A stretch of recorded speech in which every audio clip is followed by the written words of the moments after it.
I'm Luke Kennedy with the McCain Institute, and you're in the arena with leaders and citizens who are taking character-based action. Well, I'm in the arena with Bob Bennett. He's the former Chief Innovation Officer for Kansas City and acknowledged in many quarters as one of the smartest folks you'll find on smart city technology. He nowadays is running and founded B Squared Civic Solutions, and he's also the chair of the Cities Today Institute. Bob, it's a real pleasure to have you in the arena with us today. Luke, it's great to see you again, man. And, right up front, you know the McCain Institute and know the McCain Institute fairly well because you've helped work with our next generation leaders, and one of them in particular. So I want to cover a bunch of ground, but explain how you got teamed up with this big bear of a man from Belarus and around smart city technology. So Kansas City, for several years, brought McCain folks into city government. We had two in the previous 3 years with Mayor James. When Yaroslav came into the program and was presented to the city, I was just bolting on the environmental responsibility portions of our smart city project onto what we were doing in Kansas City. And in Yaroslav, we had someone who's very passionate about that, who had learned some lessons in a city and in a community where there was not a great deal of financial support behind his efforts, right, which was perfect for Kansas City. And so we as a community greatly benefited by him bringing that expertise and that passion to what we were doing. And I really hope that we were able to repay him with the experiences that he had in Kansas City. So, you didn't leave it there. Yaroslav, I've talked to him. He had a tremendous experience in Kansas City, but you teamed up and went with him over to Belarus, to Minsk and more. Tell us about that. I did. Well, one of the things, while he was working on the environmental portions of the Smart City project, he started kind of shadowing me in some of the other efforts that we were doing, primarily focused on connectivity, 4G and mostly 4G, but some 3G connectivity, playing at the edges of 5G, looking at how we use data more efficiently as a city to help govern things, looking at ways to democratize data and to help folks better understand how to make good government decisions. He then, when he returned, was placed in charge of a small street to do some experimentation for the city government there in Minsk. And he brought me over along with probably about 400 people to look at different ways to manage a street and a district in the city of Minsk. And totally awesome event.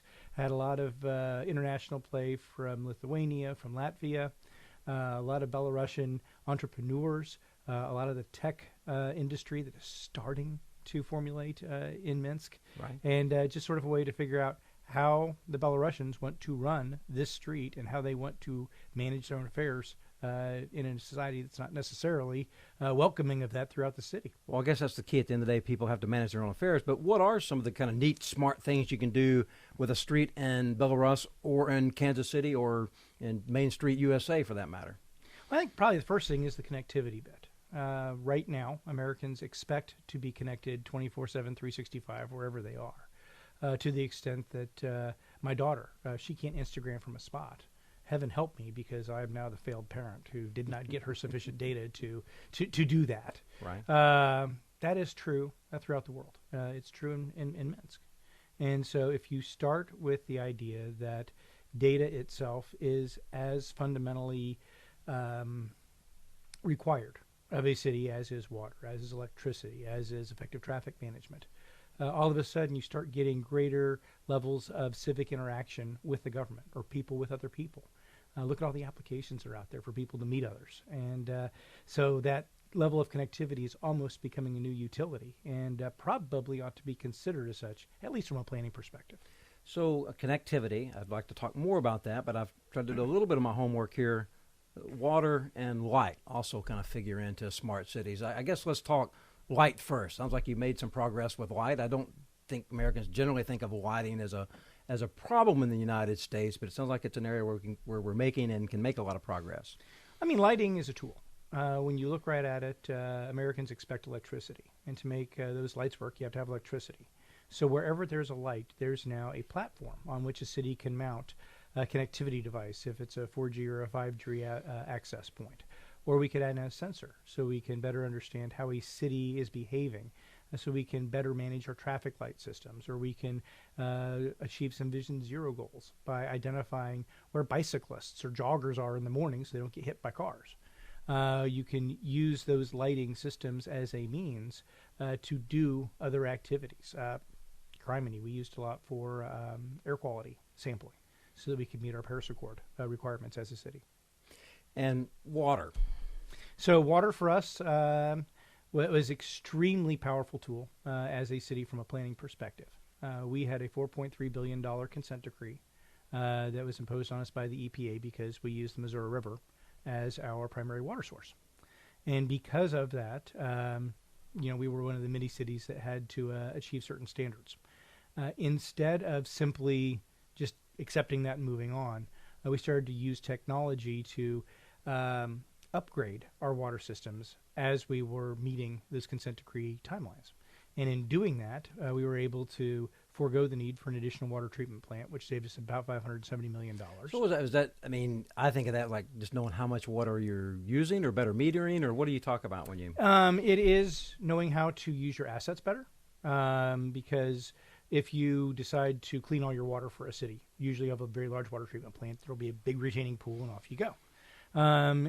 In our case, what we did was we started to use baffles and sensors so we could use the entire water system, all 4,200 miles worth of pipes, to store water before putting it into our existing water treatment plants.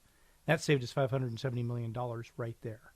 We then figured out ways to better monitor the water going back into the Missouri River so that we could very quickly meet requirements and save more money that way.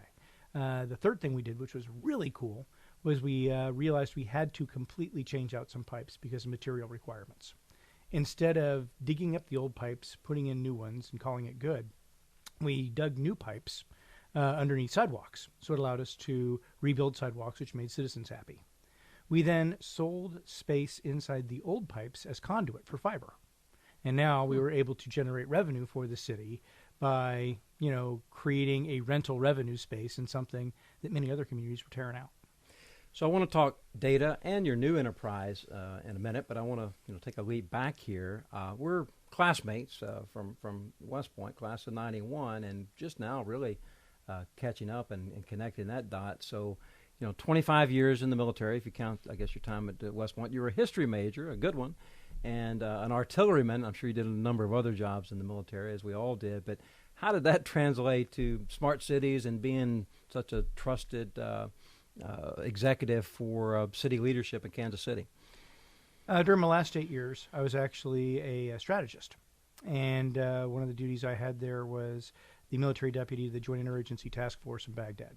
And there we were responsible for putting together strategies where the Department of State was able to buy off on the strategy that we were pursuing for countering AQI or mitigating malign Iranian influence on the Iraqi government. We had to have the Department of Energy involved because we were worried about how the Iraqi oil industry was going to evolve. We had to bring in DOD, but also all the special forces guys in their community. And there were so many different players, and we were trying to come up with a single strategy that everyone could embrace. Fast forward to 2016, I'm working for Mayor James. I've got a water department that refuses to talk to the Department of Public Works. I've got a police department that has a completely different data management platform and a different management system for all of their information that, while it shares the same objectives for a safe community, has nothing to do with what's happening in the school districts in our community or even in the city's public health department. So the skills of being able to figure out what everyone at the table wants to achieve, to build that Venn diagram, so the shared space that we're all pursuing, even though we're pursuing our own individual interests, and then to build that consensus against a single strategy. And it's the same deal. So strategy planning and bringing things together in Baghdad set you up for success in Kansas City. I do want to get to the data, but I'm struck by pretty threat-based scenario in Iraq. What kind of threats did you have to worry about in Kansas City besides folks not cooperating?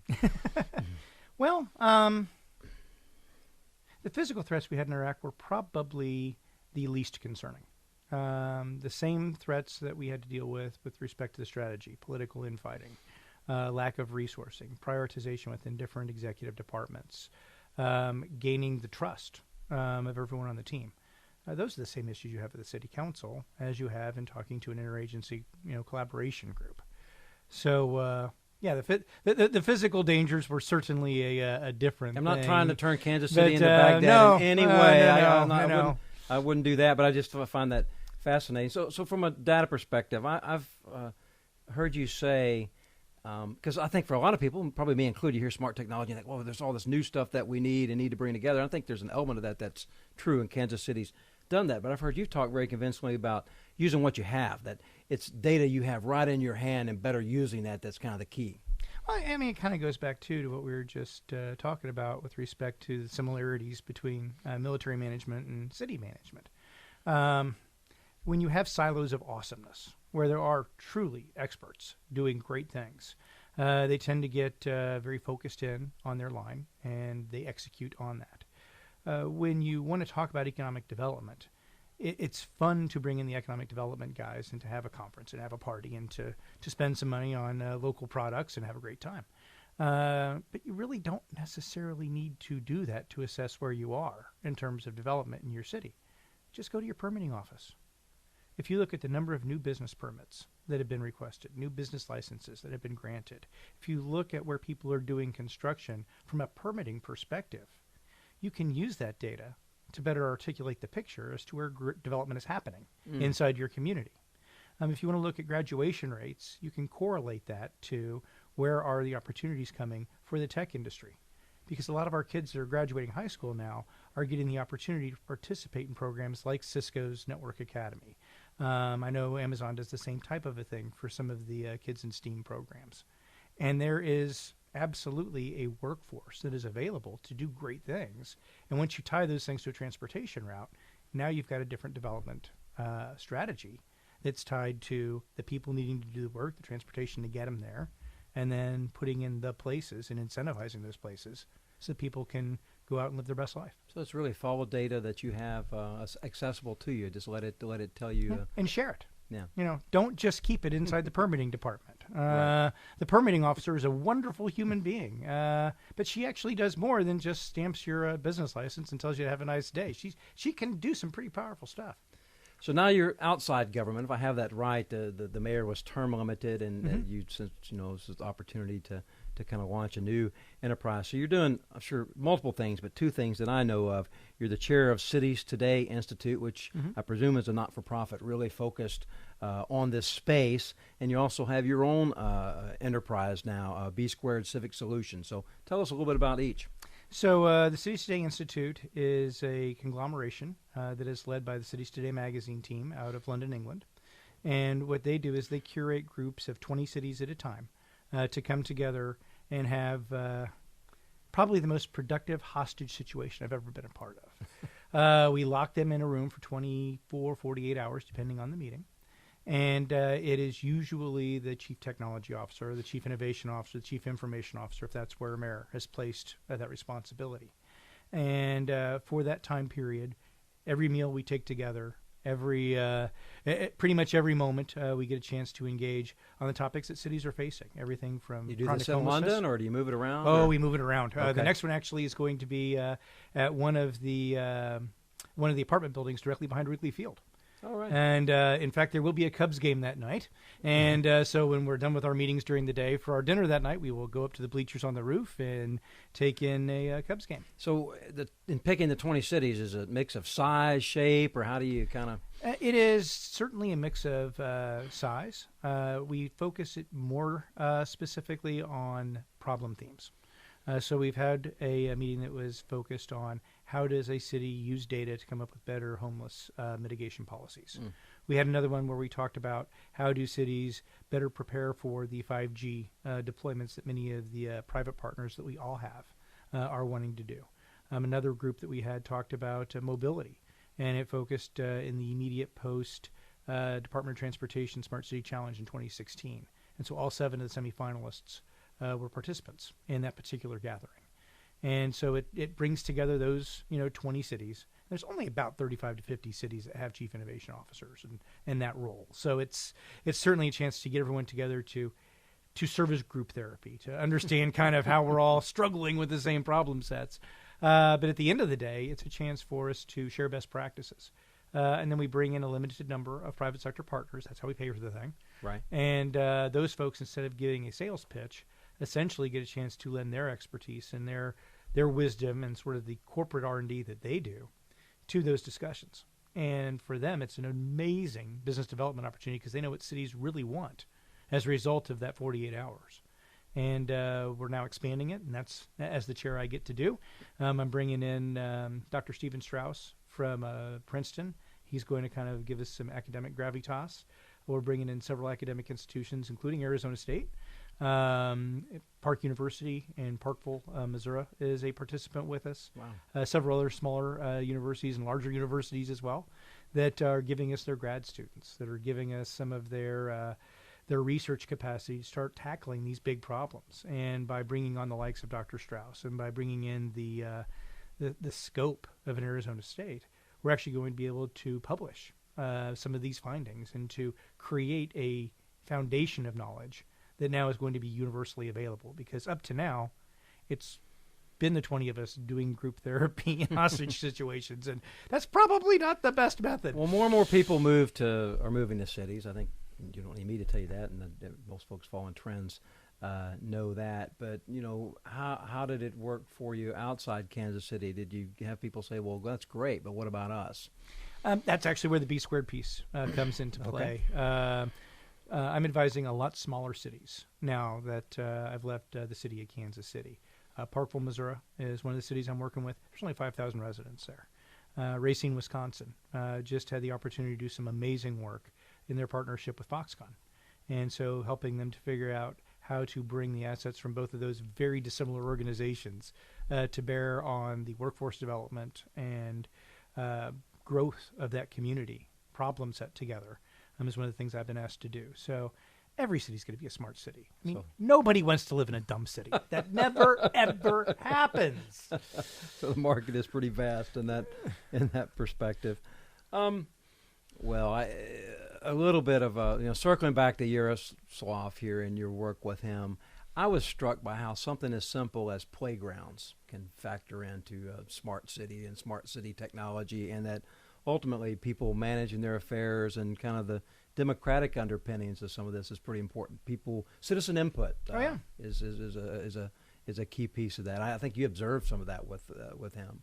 So we had a chance to go through, I forget the name of the street, but it's an incredibly diverse street with little parklets, several of their, for lack of a better term, co-working spaces. A little bit differently organized than what we have in the U.S. in terms of the WeWorks and the Plex Pods of the world, that type of thing. Right. But that type of a movement is starting there, and a lot of artist communities hanging out in this particular street. And what Yaroslav brought to them, which was truly significant, was putting in a Wi-Fi network along the entire length of the street, so that when an art exhibition kicked off at the one end, the artist studio at the other end would know that something new had been developed because they were all on the same little platform for the street management, for lack of a better term. And they were able to start bringing in more young people. And at night, a little courtyard, which back in the Soviet days had been the smoke break area for a large factory, became a public performing space. And so there was kids over in one corner just making all kinds of noise. And all of the toys and the park equipment that they created there was based on what the kids wanted. And then all the artists who were living on the same street worked with some of the manufacturing folks who were also on the same street to go and build it. And it was just this really awesome, it felt like you were smack in the middle of Kansas. But I was in a neighborhood in Minsk, Belarus. I find that fitting. And you and I went to West Point, graduated in '91, and I think it's fair to say we spent a good bit of our time focused on, it was now post-Soviet time, but kind of focused on Russia and things Soviet. I get the wall came down in Berlin in '89 while we were there, but there was still kind of that focus. And now, we're kind of involved with it on the other side of it in ways I sure didn't expect. Kind of a standard last question, and it's advice to those following in your footstep and want to get into the arena and help in public service in the way you've done. What advice would you have for them? Don't focus on the bright and shiny objects. The problems that we solve, either as CTOs, CIOs, or smart city guys, or those folks who are running for council or mayor. It ain't about the technology. Listen to what the people actually want and need. Use data to inform that decision and go after those problems. If technology is part of the solution, awesome. That's actually a little bit easier because people are excited to do that. If the answer is instead rolling up your sleeves and getting to work and organizing people to do that hard work, then you got to do that. But you got to do both sides in order to succeed at this. Bob Bennett, thank you very much for being in the arena. Thank you, Luke. Keep going, and we'll look forward to keeping up with you. Absolutely, brother. Thank you. This podcast is produced by Patrick McCann and Justin Kessler. If you like what you hear, please subscribe, tell your friends, or leave a review.